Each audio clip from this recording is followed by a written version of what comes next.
A very good evening to all our distinguished guests, dignitaries, friends and colleagues. Especially a very special welcome to Honorable Sikyong Penpa Tsering, His Excellency, who is our esteemed speaker today. I would also like to specially thank my friend Vijay Kranti, who is a well-known Tibetologist, and I especially thank him for facilitating today's discussion. I also acknowledge the presence of faculty, students, members of the diplomatic community, civil society, and all of you who have joined us this evening. This is the second edition of IHC Connect. And as you are aware that IHC Connect is a platform that brings together thought leaders to explore pressing issues at the intersection of habitat and society. The first IHC Connect was in collaboration with the Office of Public Affairs of the Baha'i community in India. And we had discussed the role of media in fostering a constructive dialogue. And today, we share not only a common history, not only a common religion, but a common legacy, centuries-old relationship with the people of Tibet, and who are today part and parcel of our very existence, our life, wherever you go, whether you go down south or you go up north, you will find the Tibetan community contributing to India's economy, contributing. There is one community, and I was discussing this with His Excellency, that ever since, the Tibetan community shifted to Dharamshala, there has only been one incident of a, I won't call it even a clash, one incident of some mistrust between the locals and otherwise the community has been one of the most peaceful communities, contributing, very much to the development of the country, to the growth of the country, and while at the same time retaining their culture. We all feel in whichever city, particularly in north, a visit to the Tibetan market is a must, and the Gen Z has also caught up with that. Their favorite foods are today now part of mainstream, from momos to so many food items have now become part of our, very much like the parathas and the idli and dosa. And of course, the spiritual legacy is something that we have all inherited. Friends, this year we are celebrating the International Year of Compassion. And we don't look at it, compassion, just as a spiritual value, but as a fundamental principle for building harmonious societies and sustainable habitats. And His Holiness has always looked at India as a guru. And we celebrate Guru Purnima. And we give a Guru-Dhakshina to our Guru. We all know since our childhood that the Tibetans came to India, they settled down here. But then what has been their contribution to India is something not many people are aware of. So when we were discussing this aspect, we thought that a lot of books have been written on Tibet, a lot of books on Tibetan religion, spirituality, but it is a symbiotic relationship that India and Tibet shares. It's not just that India has given a lot to Tibetans. Tibetans have also contributed in immense measure to India. And that is the symbiotic relationship we have always nurtured. And His Excellency is going to dwell on that. We congratulate him on taking over after a formal election as the Sikyong of the Central Tibetan Administration, of the Tibetan government. And we are confident that under his leadership and under the spiritual guidance of His Holiness the Dalai Lama, who is a spiritual guide for almost the entire country. I am sure that, this relationship is going to further strengthen in the coming days. And this is a step forward in that direction. As I said, that at IHC, we have, under the auspices of the Bharat Bodh Kendra, we have been engaging on a lot of topics, including the a tie-up with the Indian Council of Philosophical Research, to understand Indian philosophy in all its depth. We recently had, Your Excellency, a discussion under the IHC ICPR series on Buddhist philosophy and environment. And the head of the Tibetan center here had graced the occasion as the chief guest. So we have had a very vibrant, India Habitat Center for decades have celebrated the birthday of His Holiness almost every year. We celebrate it here. So we are familiar with Tibet and Tibetans. And this is you can call it the first civic reception in Delhi after your becoming the Sikyong. So we all look forward to, your valuable, deep insights. And I am also grateful once again to Vijay Kranti ji, who will be moderating this discussion.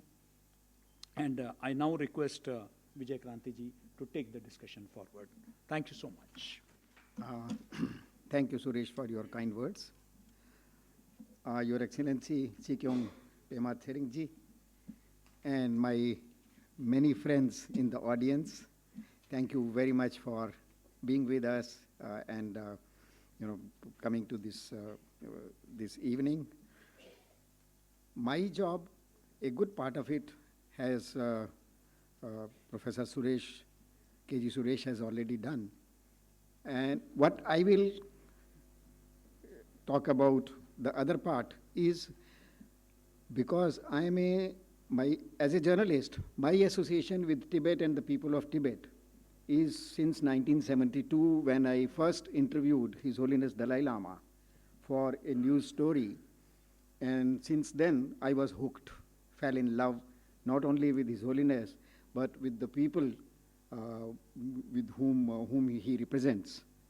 And this period, of course, my very old friend Penpa Tsering ji will explain how the Tibetan community has contributed to India as a Guru-Dhakshina, as a return gift to the people of India. He will talk about it. My impression about this society is, it's one of those, I think one of the most successful Tibetan, most of the successful refugee communities in the world. It is a microscopic community of only 130 or 140,000 people. Out of that, about 70,000 people live in India. The rest are spread in other 27 countries. So in the world, 28 countries, 130,000 people are spread, and you can see the impact. No refugee community or no other community which is fighting for its cause, for its freedom, for its homeland, has been so successful and for such a long time in expressing their opinion, in seeking help of the world, and being successful in getting support from so many parliaments, so many parliamentarians, and the civic society from across the globe.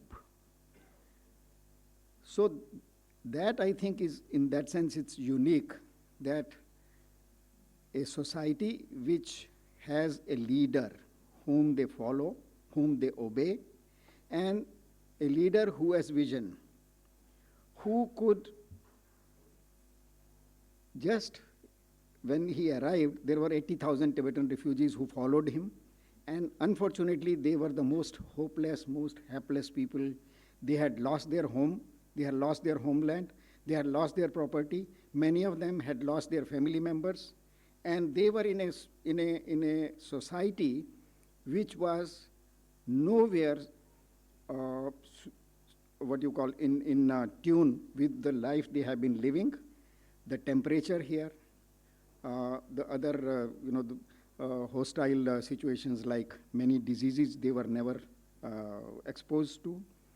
But what Dalai Lama did, and that's one of the greatest thing I admire as a Tibet watcher, as a photographer of the Tibetan community, that he could organize these people who were in a hopeless situation. He could identify those people who had some talent, somebody who is a painter, somebody who is a singer, somebody who is a dancer, somebody who is a scholar, somebody who is a philosopher, somebody who knew one or other handicraft. He organized these people and created institutions around them. And today you will see that nowhere in the world any refugee society has been successful in reviving their national institutions in exile on such a small strength. You will see they have more, I think, 2 or 3 universities which Tibetan refugees have created, in addition to very high-ranking religious institutions. Our friend Penpa Tsering ji will tell you about that. So at the end, we find that here is a leader, here are his followers and his people who have commitment to their national identity, to their national cause, and who have the discipline and organization to create institutions and make their presence felt in the modern world. So there are many other things one could have spoken about, but this is not for me to speak. I just wanted to give introduction. And I will conclude with one introduction of Penpa Tsering ji. You know, these 130,000 people have a parliament, have a government in exile. They have departments, except rail, mail, and jail. They have all departments which a government has. And they elect their representatives every 5 years in a very disciplined and a secret ballot-based system. And this time, Penpa Tsering ji had the distinction of being elected the president of the Tibetan community in exile as Sikyong in the very elementary vote. Otherwise, they have 2 levels of voting. In the first preliminary, people select people who should contest. The top ranking 2 persons will contest for the Sikyong, the rest parliamentarians. And this time, Penpa ji, he got more than 60% votes. That is his popularity. So there was no need of the second vote. My name is Rahul. Hi, sir. My question to when Dalai Lama met Mao Zedong, he was unable to read Mao's minds that he would attack in the future, 1954. I think there is this myth and mystery that His Holiness can read everything, that he's clairvoyant and all that. His Holiness never said, I have miracles or I have special powers. So, of course, as a human being, at that time in 1954-55, His Holiness was only 19 years old. And he had no exposure to global politics apart from some of the things that he learned from Germans and Austrian political prisoners, prisoners of war who came up to Tibet during the Second World War. So His Holiness was at a very impressionable age at that time. But when he went to China, he was only 19. Of course, he tried to read Mao's mind and all that. His Holiness even now says, I appreciate socialist ideas, because it's egalitarian in nature. Every human being should be same. Everybody, should have the same rights. But again, today's communism is not communism of what the founders envisioned to be. Today, I call China an autocratic capitalist under the garb of communism. So there's no real communism. So at that time, of course, His Holiness was taken around. He stayed there for several months. He was taken around to visit industries, to show how much development China has taken, all that. But His Holiness realized when he came to India and saw the Indian Parliament in 1956-57, even though it was just 10 years after independence, very nascent democracy, even though it was very chaotic, His Holiness found that everybody had the freedom to speak. Because in China, there was no freedom for anybody. Everything looks very uniform, very orderly, but there was by the time His Holiness was to leave back to Tibet, I think His Holiness still recounts, Mao said religion is poison at the end of it. So that itself speaks for Mao's mind and trying to read his mind, of course. But then His Holiness the Dalai Lama doesn't have the power to read people's mind. Of course, you can apply psychology to read people's mind, but if it connotes to that, otherwise I'm sorry. Yes, please. Your Excellency, in this world politics, there are three hot spots. One is Tibet, second is Kashmir, and third is Palestine. And Palestine and Kashmir is always a fighting instinct. And Tibet is always dependent on peace, spiritualism. Do you think this type of spiritualism is going to help until unless you fight your own? You can't depend on USA. Whenever Dalai Lama is in USA, there is a Chinese instruction not to welcome him in White House. So why not to physically or spiritually fight with your own strength? Because without fight, you can't get freedom. Sometimes you say, we want autonomy. We have already Hong Kong and Taiwan. Taiwan is also having its own strength. So why not to think over military way of dealing the situation? Of course, it goes against our thinking first, our philosophy of Buddhism, which talks about karuna and ahimsa. So that is one thing. Then the second reality is we are only 7.5 million Tibetans inside Tibet in this 2.5 million square kilometers, which is 1/4 of China. So 7.5 million Tibetans, even if every single Tibetan is armed with whatever weapons we have and fight against 1.4 billion Chinese, not possible. United States is not going to not fight for us. NATO is not going to fight for Tibet. India is not going to fight for Tibet. Japan is not going to fight for Tibet. Then the only way is non-violence. And that is the best and the only way. Of course, there are nations, boundaries. Who created all this? Even if you have your own country, if you have a tyrannical leader, what sense do you make of that?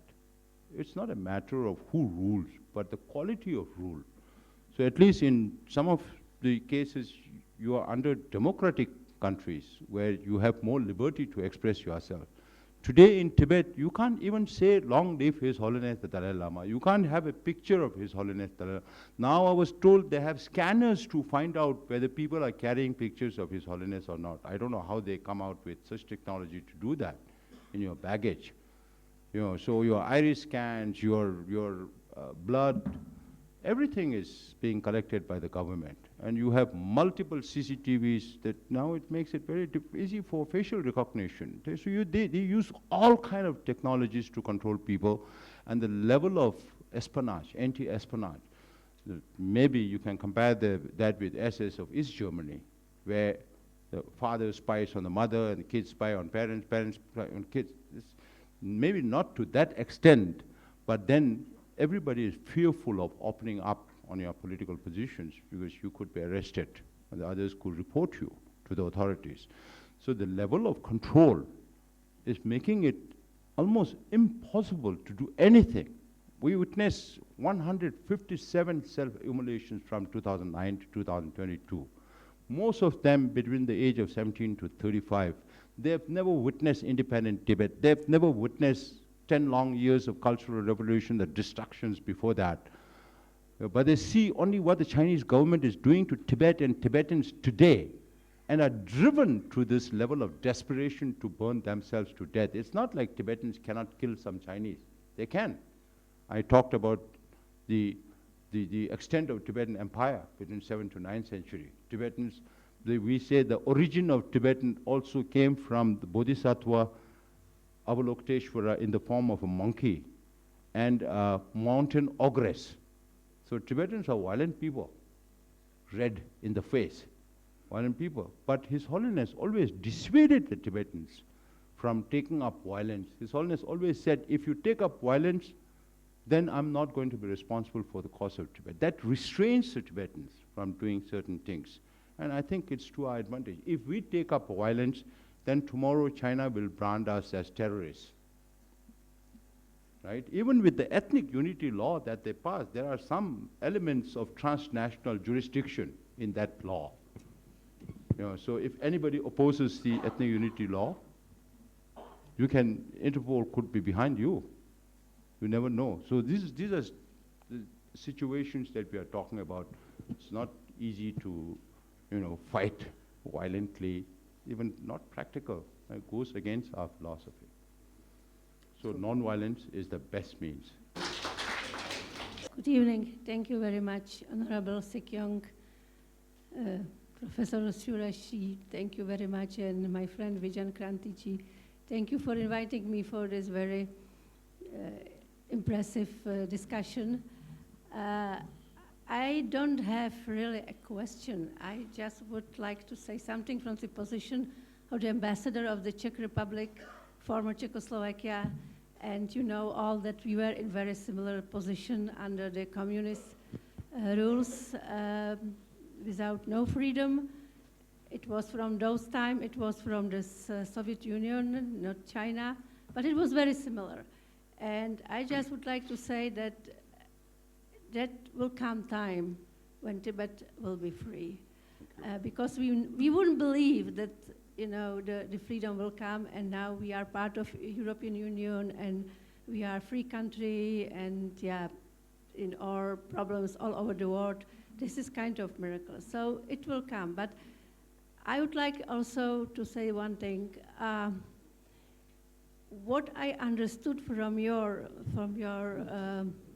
lecture, Sikyong, was this importance of Tibet for not only India but the world. This is something we don't really realize. This is one thing. And second, the Chinese, this huge, very developed digitally and technically country, which is, yes, communist country, which is ruling, how it is ruling, it's afraid of one person. One simple monk. And it is one simple monk. Yeah. Maybe you remember our president was wishing to pay a visit to His Holiness, and he wanted to, to wish him the best for his anniversary, 90 years anniversary. And there was a lot of, of course, Chinese were furious, and this is political then said. And I understood, with all the respect to you and to Kashang, there was no problem to meet you or Kashang, but the problem was to meet His Holiness, the humble Buddhist monk. So this is the power. I think this is the power behind, and thank you, India, for, having Tibetans, and thank you for fighting for all of us, for the world. Thank you. Thank you. I have a very small question. I am the Consul General of the Union of Comoros in India, Honorary Consul General. I have been coming to your programs quite often.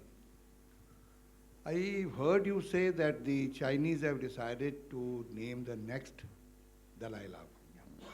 You said like that. Yes, yes. So what are the precautions you are going to take to overcome that problem? Because if the Chinese are given that right to appoint the next Dalai Lama, I wish him another 100 years to live. But at the same time, when the next Dalai Lama is appointed and by Chinese, then how will you overcome this problem? No, Chinese are not given the right. They are snatching the right to choose the next Dalai Lama, because they believe, of course, even now they keep saying His Holiness the Dalai Lama is using this as a political tool. Now who's really using this as a political tool? A government that does not believe in any religion wants to be responsible for recognition of what they call as living Buddhas. So, of course, China wants to control everything. Now, with colonial-style boarding schools, no Tibetan language teaching, only Mandarin, Communist Party ideology, monasteries, numbers are very restricted, where we used to have thousands, now it's few hundreds, no real teaching.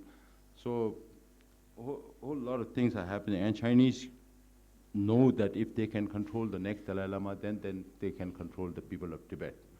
But we already have the experience of Panchen Lama, the young boy who was abducted by the Chinese in 1995 at the age of 6. We still don't know whether he's alive or not. So Chinese put a puppet, Panchen. They keep sending him to Tibet. Last year they sent him for more time, just to show to the world that Tibetans inside Tibet respect the Chinese Panchen, which is not the reality. Because the Communist Party members in Tibet are having problems, because they are not allowed to visit monasteries in the first place as Communist Party cadres. But now they are forced to listen to the Chinese Panchen. So it's a huge paradox, you know, of what they really want. So, and then also they are trying to push this narrative that they have 3 conditions. One is that they will look for His Holiness reincarnation within China. So they are ordering the Dalai Lama not to be reborn outside Tibet. So they don't know, they don't understand the concept of reincarnation at all. And then second, they say they have to use the golden urn, which they claim the Qings gave to the Tibetans in late 18th century. But my argument is there have been 8 Dalai Lamas before that. There was never ever a golden urn. Even the golden urn was hardly used if it was there. And there are no historical records of any of this, just from the Chinese side or from the Tibetan side. You know, Chinese always lie. If they say that, oh, this is mentioned in such and such page of our historical, if you go look for it, it doesn't exist. That's how, but Chinese have a very meticulous way of maintaining history. So from our side, of course, I keep sending this message that if there are 2 Dalai Lamas, one chosen by the Chinese government and one by the Tibetans here in exile, if this Dalai Lama has to die in exile, then what could be the emotional situation of Tibetans inside Tibet? We can't fathom that. We really don't know what will happen. So those kind of things are also there. But on our side, we have been preparing over the last several years based on the statement made by His Holiness in 2011, September. That was the only document. Now last year, July 2nd, His Holiness made a new statement on his 90th, just a few days before his 90th birthday, that his response also to the Chinese government position is that they will look for His Holiness reincarnation within China. His Holiness says, I'll be born in a free world. Yeah. Very simple as that. And the golden urn, there's no relevance in it. And then the steel, they are using it by force, right? The final authorization by the Chinese government. And they might use the Chinese pension to set the motion in process and then give this illusion to the world that Tibetans formed the search group and they selected, we are only giving the final seal. So what we have been preparing here is first with the Tibetan community, because we are the ones that get directly impacted by the whole process. And then, of course, we have the larger Tibetan Buddhist world in the Trans-Himalaya and Mongolia and, you know, Russian republics of Kalmyk, Tuva, Buryat and other regions, now new adherents to Buddhism. Then we also reach out to larger Buddhist communities in Europe, like Italy Buddhist Union, which represents not just the Pali tradition or the Sanskrit tradition, it represents all traditions. Then, of course, we have reached out to governments. The United States is the only country that has a law on Tibet called the U.S. Tibet Policy of 2002 that has been amended to U.S. Tibet Support and Policy Act of 2020, wherein they have added the element of His Holiness reincarnation, even sanctioning Chinese officials who would be responsible for choosing the next Dalai Lama. So that law is there. We reached out to UK and Germany. They reached out to France also. So UK, Germany, France, Netherlands, Iceland, Estonia, and Lithuania, they issued a joint statement. Then I was also at the Alliance 18 conference last year, organized by Czech Republic Ambassador for Religious Freedom, Robert Rahak. And we appealed at that conference, which was represented by about 38 different countries who believe in freedom of religious belief, the Article 18 Alliance. And they also passed resolutions, issued declarations. So we can say we have now sought support of about 38 different countries from the free world, because we cannot reach out to autocratic countries. And that's what we have been doing. So internally, of course, here, His Holiness has made it very clear that the Gandhem Potang Trust of His Holiness the Dalai Lama will be responsible for the selection of the next Dalai Lama. And that's final.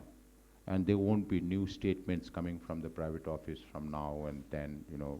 It all happens when the Lama is about to leave this world. Then the process starts. It doesn't start from now, because His Holiness keeps saying, I'll live up to 113, up to 118, 130 also. So I send that message to the Chinese. This message is for you, because you are waiting for this Dalai Lama to die, and this Dalai Lama is committed to live long. So we'll have to see whether communism outlives His Holiness the Dalai Lama or His Holiness outlives communism. Thank you. So we will have the last question. Just a moment. May I add one point to what His Excellency just now said? I had a chance to travel inside Tibet a few times, and I covered all the Chinese 5 provinces where Tibet is now distributed. No? Tar is one, Tibet Autonomous Region, Yunnan, Sichuan, Qinghai, and Gansu. I traveled in all, in different pieces to study how Tibetans are living. One observation I was surprised to see that nowhere, I traveled about 5,000 kilometers on road, on the surface. Not one place I found the picture of the Sarkari Panchan Lama, anywhere in a private house, in a taxi, in a restaurant. As a compromise, they only use the picture of the previous Panchan Lama. So that shows the acceptance. You asked question about the steps taken by the exile government. I am telling the steps taken by the local people inside Tibet. They don't recognize. In one shop, in a pavement shop, a Chinese woman was selling posters around Jokhang. Barkhor is the circumference street. I found that she had so many posters of so many monks and Chairman Mao and previous Panchan Lama and Aishwarya Rai and Shah Rukh Khan. You know, their posters were there. Not a single poster of the government-sponsored Panchan Lama. I asked her through my guide that why are you not keeping? And she said, what a foolish question. She told me exactly, what a foolish question. When nobody buys his picture, why should I keep it? So I'm telling you, the steps people inside have already taken their opinion. So may I request our friend, now this is the last question, because we are over, we are crossing Your the time. Excellency, I am Kanchan Raj Chaudhary, environmental technologist. You're beautifully and comprehensively narrating to us the history of Tibet in such a short time. It was highly captivating. My question, very short question to you, are the Chinese, is the Chinese government barring exchanges of even deep personal messages between you people in exile and your remaining relatives, etc., there in Tibet? I think Chinese leadership now believes that even if they want the world to say that they are number 2, or they are one of the bipolar powers in the world. So when it comes to United States, only then will they say, oh, we are not being treated equal by the United States. But when it comes to India, does China treat India equal? If not, then what about other smaller countries in the region? China never treats anybody equal. Then what about the Tibetans? The Tibetans is already occupied by China. So it's under their control right now. So they think that if His Holiness the Dalai Lama dies, then the Tibetan issue will also die. That is their assumption. But His Holiness has been preparing us for the last more than 65 years by introducing democracy. At one time, the 13th Dalai Lama also had to flee. In 1904, when Young Husband expedition came to Tibet and British India invaded Tibet's capital, Lhasa, the 13th Dalai Lama had to flee to Mongolia and later to China and then came back. And then 3 months after that, the Chinese were on the eastern side. And then the 13th Dalai Lama had to flee into India in 1910 for 2 years. And lived, met with Lord Curzon, and then lived most of his life in Darjeeling, 2 years in Darjeeling. Then 2 years, the Qing fell, and then all the Chinese were removed from Tibet, and then the 13th Dalai Lama reiterated the independence of Tibet. So when 14th Dalai Lama also came into exile, we never thought that we will have to live in exile for this long. Now almost 66 years. But despite all that, whatever Chinese government has been doing in Tibet, they have not been able to win the hearts and minds of the Tibetan people. Because they always look at only one angle, one dimension. For every problem, development, development, development is the solution. Only material. But Tibetans have been devout Buddhists for so many centuries. This is what Tibetans are, they're not looking only for material development, which China is proposing. And even now, they say, oh, your Sikyong is going around the world and talking all bad things about China. They are not talking about developments in Tibet. But development for whom? You talk about this dam that is coming up, the Metok. They are already building grids to transfer all this electricity to Guangdong and Shenzhen in the east and south of China to feed these industries. Because right now there is energy crisis going on. They have planned for everything, all the solar plants, the landscape of solar plants they are erecting in Tibet. We don't know the consequences on the land beneath that. People are talking about renewable energy and all that. So China has never used those tools that can win the hearts and minds of people. They have never learned to govern. They have always treated Tibetans as different, never as Chinese. Because as I mentioned earlier also, there were a lot of discussions in China as to academic discussions as to who's the real Chinese. Are the Mongols also Chinese? If that is the case, then Mongols went up to Hungary and Austria in Europe during Genghis Khan's time. So can China claim all these territories also as Chinese Middle Kingdom? Are Tibetans Chinese? No. Are Manchus Chinese? No. You watch Chinese Kung Fu movies. All the protagonists are Chinese. All the antagonists are Manchus, because the societal perspective of the Chinese people is that Manchus are not Chinese. They are invaders from the north. That is why they built the Great Wall, to keep the barbarians away, whether it's the Manchus or the Mongols. And the Tibetans were popular because Tibetans could have influence on the Mongols who were marauding the Chinese on the border. So I don't think if it goes the way the Chinese government is going right now, they will never ever win the confidence and the trust of the Tibetan people, whether it's inside or outside. And Tibetan people are mountain people. Sometimes they can be very, very, how do you say, stubborn, not listen easily. Yeah, that also helps in some cases. That is also reason. There's the spirit of the Tibetans inside Tibet are still very strong. That is why we can continue our struggle. If that spirit is gone, then there is no meaning for our struggle. If the Tibetans inside Tibet are happy, then there is no need for us to struggle also. But we also, we follow world politics, and then we decide how to go about all this. Right now, it is very turbulent weather in global politics. We have to see how to navigate and stay afloat during these turbulent times. And also, look at opportunities and challenges under the given circumstances. So thank you very much again, Suresh ji Right. and Vijay ji.